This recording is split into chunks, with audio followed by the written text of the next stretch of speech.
नरेंद्र मोदी जी की बहुआयामी कुशलता का यह परिणाम है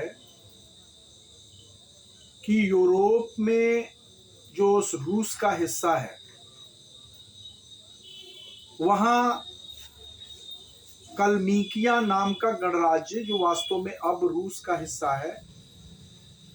जो चीन और मंगोलिया से सटा हुआ है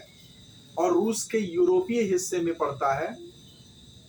वहां भारतीय संस्कृति की बहुत ही प्रभावी स्थिति है,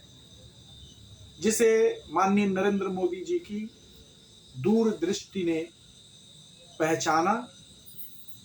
और उसे भारत की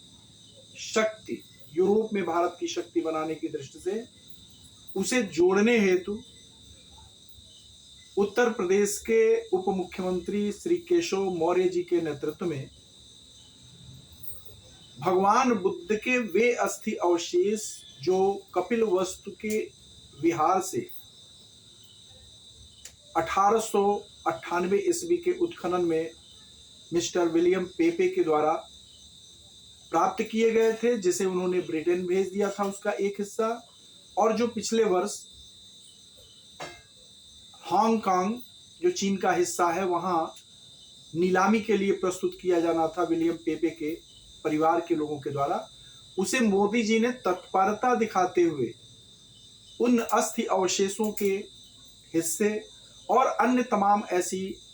भगवान बुद्ध के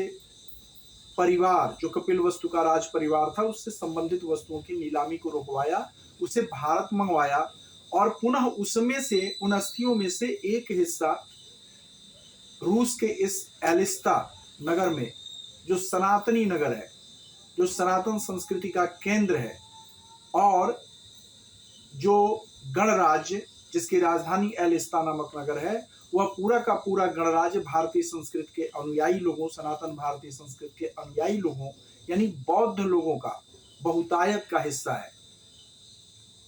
तो वहां इन अस्थि अवशेषों को भेजा है और रूस के साथ जो भारत की पारंपरिक मित्रता है, उस मित्रता को और भी मजबूत करने का